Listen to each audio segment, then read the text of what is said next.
Welcome back to BCN news. పశ్చిమ గోదావరి జిల్లా భీమవరం ఇలవేల్పు శ్రీ మావుళ్ళమ్మ అమ్మవారి దేవస్థానంలో శ్రీదేవి శరన్నవరాత్రి మహోత్సవాలు వైభవంగా జరుగుతున్నాయి. ఈ సందర్భంగా లక్ష కుంకుమార్చన, చండీ హోమం నిర్వహించారు. గురువారం శ్రీ అన్నపూర్ణాదేవి అలంకరణలో అమ్మవారు భక్తులకు దర్శనమిచ్చారు. ఆలయ ప్రధాన అర్చకులు మద్దిరాల మల్లికార్జున శర్మ చిన్న ఆధ్వర్యంలో ప్రతిరోజు దసరా ప్రత్యేక పూజలు నిర్వహిస్తున్నారు. సహాయ కమిషనర్ ఆలయో బుద్ధ మహాలక్ష్మి నగేష్ ఏర్పాట్లను పర్యవేక్షించారు. భక్తులు అధిక సంఖ్యలో విచ్చేసి శ్రీ అమ్మవారిని దర్శించుకున్నారు.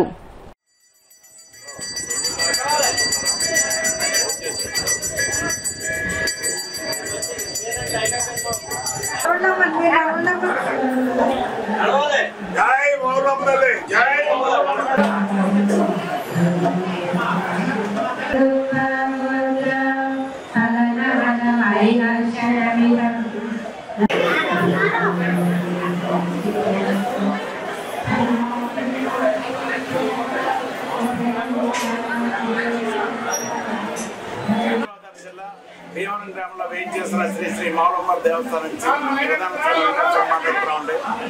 నవరాత్రుల్లో భాగంగా ఈ రోజు శరన్నవరాత్రి 4వ రోజుకి ప్రవేశం చేయడం జరిగింది. పొద్దున్నే ప్రాతకాలార్చన, బాలభోగ నివేదన, మంగళారతి సేవ, తదనంతరం అమ్మవారి ఆయుధాన్ని గరగను తీసుకుని ప్రత్యేక అభిషేక పూజ కార్యక్రమం 7 గంటలకు స్టార్ట్ చేయడం జరిగింది. అలాగే 9 గంటలకు మొక్కమండపంలో లక్ష్మీ మార్చన, కళావేదిక చండీ హోమం, ఇవన్నీ కూడా 11 రోజులు కూడా అమ్మవారి సన్నిధిలో హోమాలు, లక్ష్మీ కుంకుమార్చనలు ఇవన్నీ కూడా జరుగుతూ ఉంటాయి. అలాగే అమ్మవారికి నవరాత్రి నవదుర్గ అలంకరణ చేయడం నాణ్యతగా వస్తుంది. ఈ సంవత్సరం 11 రోజులు వచ్చిన మూలాన్ని ప్రతి నెల కూడా ప్రతి పౌర్ణానికి అమ్మవారికి కూడా అమ్మవారి సన్నిధి చండీ హోమం చేస్తూ ఉంటాం. దానిలో భాగంగానే మహాచండీ అలంకరణ చేయడం జరుగుతుంది. ఈ రోజున అమ్మవారు అన్నపూర్ణాదేవిగా అవతారంలో ఉన్నారు. అన్నపూర్ణాదేవి అంటే ఆది భిక్షువైన పరమేశ్వరుడికి అన్నప్రసాదాన్ని ఇచ్చిన తల్లి. కాశీలో కొలువై ఉన్నది ఆ తల్లి.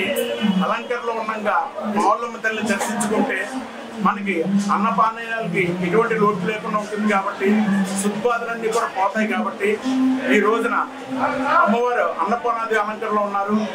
అమ్మవారిని దర్శించుకుని అమ్మవారి యొక్క కృపకి పాత్రగా కోరుతున్నాం. జై మావుళ్ళమ్మ, జై జై మావుళ్ళమ్మ. భారత ఉపరాష్ట్రపతి సిపి రాధాకృష్ణన్ ఆంధ్రప్రదేశ్ పర్యటనలో భాగంగా తిరుమల శ్రీ వెంకటేశ్వర స్వామిని దర్శించుకున్నారు. తిరుమల ఆలయం వద్దకు చేరుకున్న ఉపరాష్ట్రపతికి ముఖ్యమంత్రి Chandrababu, TTD EO Anil Kumar Singhal, TTD chairman BR Naidu ఘన స్వాగతం పలికారు. దేవాలయం లోపలికి వెళ్లిన అనంతరం ఉపరాష్ట్రపతి దంపతులు శ్రీవారి ప్రధాన దర్శనంతో పాటు వకులామాత ఆలయం, విమాన వెంకటేశ్వర స్వామి, భాష్యకార్య సన్నిధి, యోగా నరసింహస్వామి ఆలయాలను కూడా దర్శించుకున్నారు.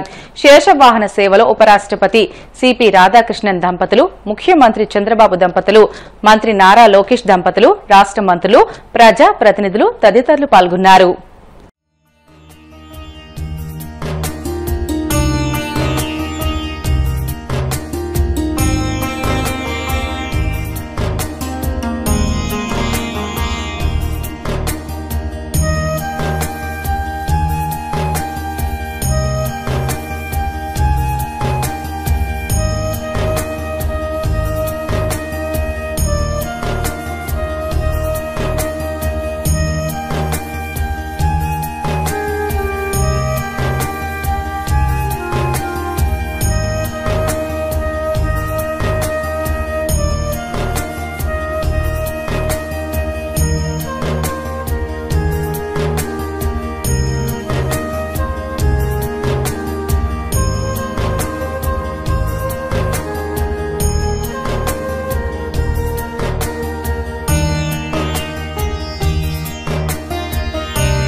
పశ్చిమ గోదావరి జిల్లా భీమవరం పట్టణం శ్రీరామపురంలో వేంచేసి ఉన్న శ్రీచక్ర సహిత జగన్మాత కనకదుర్గ అమ్మవారి ఆలయంలో painters and artist welfare association ఆధ్వర్యంలో 34వ దసరా మహోత్సవాలు ఘనంగా జరుగుతున్నాయి. అమ్మవారికి బుధవారం శ్రీ అన్నపూర్ణాదేవి అలంకరణ చేశారు. ఉదయం 6 గంటల నుండి సామూహిక కుంకుమార్చనలు, 10 గంటల నుండి దంపతులచే శ్రీచక్రార్చన, సూర్య నమస్కారములు, వేద పారాయణం, లక్ష కుంకుమార్చన అనంతరం తీర్థ ప్రసాద వినియోగం, సాయంత్రం 5 గంటల నుండి భక్తుల గోత్ర నామములతో సహస్ర కుంకుమార్చన, సాయంత్రం 6 గంటల నుండి మహిళా సమాజం వారిచే లలితా సహస్ర స్తోత్ర పారాయణం నిర్వహిస్తున్నట్లు ఆలయ అర్చకులు బ్రహ్మశ్రీ బ్రహ్మజ్యోతిల సుబ్రహ్మణ్యం శర్మ, సత్యప్రసాద్ శర్మ తెలియజేశారు.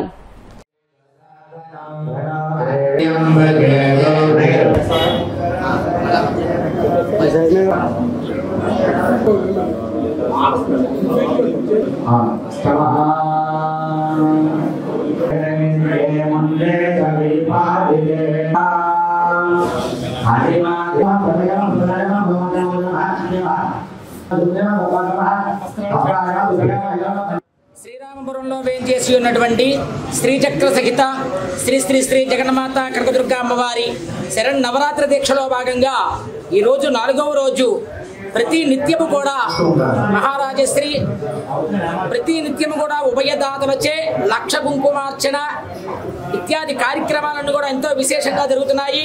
మరి ఈ రోజున పూజా కార్యక్రమం చేస్తున్నటువంటి ప్రధానులు మహారాజశ్రీ ఉప్పలపాటి చిరంజీవిరాజు శ్రీమతి మాధవి దంపతులచే లక్ష కుంకుమార్చన, నవాభరణార్చన, సూర్య నమస్కారములు, చండీపారాయణ ఇత్యాది కార్యక్రమాలన్నీ కూడా ఎంతో విశేషంగా జరుగుతున్నాయి. కాబట్టి భక్తులందరూ కూడా అమ్మవారి కుంకుమ పూజలో పాల్గొని అమ్మవారి యొక్క సేవకు పాత్రులై అమ్మవారి యొక్క అనుగ్రహం కలగాలని చెప్పేసి కోరుతూ సర్వే జనాశుకునో భవంతు. శ్రీరామపురంలో వేంచేసి ఉన్న శ్రీచక్ర సహిత జగన్మాత కనకదుర్గ అమ్మవారి 34వ వార్షిక దసరా మహోత్సవాల సందర్భముగా ఈ రోజున చతుర్థ దివసంగా శ్రీ జగన్మాత కనకదుర్గ అమ్మవారిని అన్నపూర్ణాదేవిగా అమ్మవారిని అలంకరించడం జరిగింది. ఆ రూపంలో శ్రీ జగన్మాత కనకదుర్గ అమ్మవారు భక్తులందరూ కూడా అమ్మవారిని దర్శించి అమ్మవారికి అనుగ్రహానికి పాత్రలు అవుతున్నారు. అలాగే ప్రతినిత్యము కూడా అమ్మవారికి ఈ దేవాలయంలో విశేష పూజా కైంకర్యాలు అమ్మవారికి అనుగ్రహం కోసం, భక్తుల క్షేమం కోసం, లోకక్షేమం కోసం ఎన్నో విశేష పూజా కైంకర్యాలు ఈ సన్నిధిలో జరుగుతున్నాయి. అలాగే ఈ నెల వచ్చే నెల 13వ తారీఖున దేవాలయం వద్ద ఆలయ కమిటీ వారి యొక్క ఆధ్వర్యంలో దాతలు భక్తుల యొక్క సహాయ సహకారములతో దేదీప్యమానంగా సుమారుగా ఒక 10,000 మందికి అఖండ అన్న సమారాధన కార్యక్రమాన్ని ఆలయ కమిటీ వారు ఏర్పాటు చేశారు. అందులో భాగంగా మనకి సుపరిచితులు అందరికీ తెలిసిన వారే మా శ్రీరామపురం వాస్తవ్యులు వేగేసిన నాగ సత్య వెంకటరామరాజు శ్రీమతి లలిత గారు కృష్ణవేణి ఎడ్యుకేషన్స్ అకాడమీ సంస్థ వారు ప్రతి సంవత్సరం కూడా ఈ దేవాలయానికి వారు వంతుగా ఎన్నో రకాలుగా సహకరిస్తున్నారు. అలాగే ఈ సంవత్సరం అఖండ అన్న సమారాధనకి వారు వంతుగా 25,000 రూపాయలు వారు అందజేయడం జరిగింది కమిటీ వారికి. మరి వారికి, వారి కుటుంబానికి ఆలయ కమిటీ వారి తరపున అందరి తరపున హృదయపూర్వక ధన్యవాదాలు తెలియజేస్తాం. చేపల పెంపకపు అభివృద్ది ప్రాధికార చట్టం 25 సవర్ణ ఆక్వా రంగానికి మరింత ఊతమిచ్చిందని ప్రభుత్వ విప్ తాడేపల్లిగూడెం ఎమ్మెల్యే బొలిశెట్టి శ్రీనివాస్ అన్నారు. శాసనసభలో ఆయన మాట్లాడుతూ గత ప్రభుత్వ నిర్లక్ష్యం వల్ల రైతులు ఇబ్బందులు పడేవారని, చెరువులు తవ్వుకోవాలంటే 1,00,000 ఆంక్షలు పెట్టేవారని అన్నారు. ఈ సవరణ ద్వారా రైతులు ఉచితంగా అనుమతులు తీసుకోవచ్చునని, దీనివల్ల ఆక్వా రంగం మరింత విస్తరిస్తుందని ఆయన పేర్కొన్నారు. ఆంధ్రప్రదేశ్ రాష్ట్ర చేపల పెంపకపు అభివృద్ధి ప్రాధికార సంస్థ చట్టము 22ను సవరించిన బిల్లును మాట్లాడే అవకాశం ఇచ్చిన మీకు అధ్యక్ష ధన్యవాదాలు తెలియజేసుకుంటూ, మా ప్రాంతమే కాకుండా ఈస్ట్, కృష్ణా, నెల్లూరు జిల్లాలన్నీ కూడా ఈ ఆక్వా రంగం మీద చాలా మంది రైతులు బతుకున్నారు అధ్యక్ష. మరి దాన్ని మంచి చట్టం తీసుకొచ్చింది అధ్యక్షుడి ప్రభుత్వం. ఎందుకంటే ఇవాళ చాలా వరకు ఎక్కడ ఆక్వా ఉంది, ఎక్కడ చేపలు ఉన్నాయి, ఎక్కడ రొయ్యలు పెంపకం జరుగుతుందనేది ప్రభుత్వం దృష్టిలో లేదు. కేంద్ర రాష్ట్ర ప్రభుత్వాలు చేసే సబ్సిడీని కూడా మనం అందించలేకపోతా ఉన్నాం. ఈ బిల్లు వల్ల దాదాపు పాత రైతులు ఎవరైతే ఉన్నారో 20% మందికి లబ్ధి కలిగే అవకాశం ఉంది అధ్యక్ష. అంతేకాకుండా ఈ బిల్లు వల్ల ఇవాళ ఏదైతే మరి రూపాయిన్నర కరెంటుకి ఇవ్వాలంటే మరి మనం ఎవరికి ఇవ్వాలి, ఎంతమందికి ఇవ్వాలి, ఎంత ఖర్చు పెట్టాలి ప్రభుత్వం అనేది కూడా మన దగ్గర నివేదిక లేదు. కాబట్టి ఈ బిల్లు వల్ల మనకు క్లియర్ కట్ గా అన్ని వస్తాయి. అంతేకాకుండా ఏ రకంగా ఎగుమతులు జరగాలి, ఎంత ప్రొడక్షన్ మనకు వస్తుంది, రైతులు ఎంత ఉత్పత్తి చేస్తున్నారనే విషయాన్ని కూడా ప్రభుత్వం తెలిసే అవకాశం ఈ రోజు కల్పించింది అధ్యక్ష ప్రభుత్వం. మన గత ప్రభుత్వం అయితే ఈ ఆక్వా రంగాన్ని పూర్తిగా కుదేసేసింది అధ్యక్ష. ఎందుకంటే అప్పుడు ఉన్నటువంటి రైతులు కరెంటు బిల్ పెంచింది, అంతేకాకుండా చెరువులు పర్మిషన్ కూడా ఇవ్వలేదు.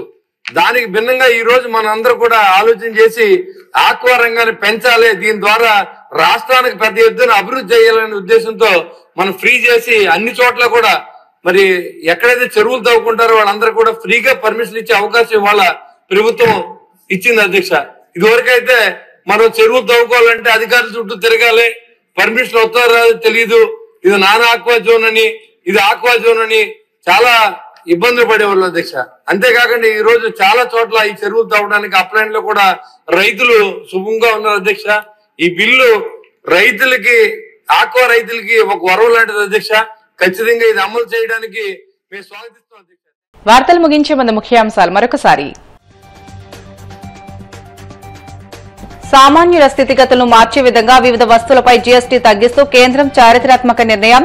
ప్రధాని మోడీపై ప్రశంసల వర్షం కురిపించిన కేంద్ర మంత్రి శ్రీనివాస్ వర్మ. విజయవాడ ఇంద్రకీలాద్రిపై వైభవంగా దేవీ శరన్నవరాత్రి మహోత్సవాలు. 4వ రోజు కాత్యాయనీదేవి అలంకరణలో భక్తులకు దర్శనమిచ్చిన అమ్మవారు.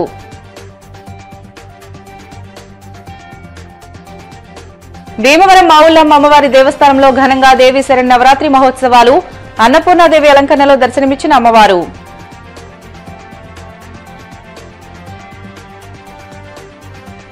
తిరుమల శ్రీవారిని దర్శించుకున్న ఉపరాష్ట్రపతి సిపి రాధాకృష్ణన్.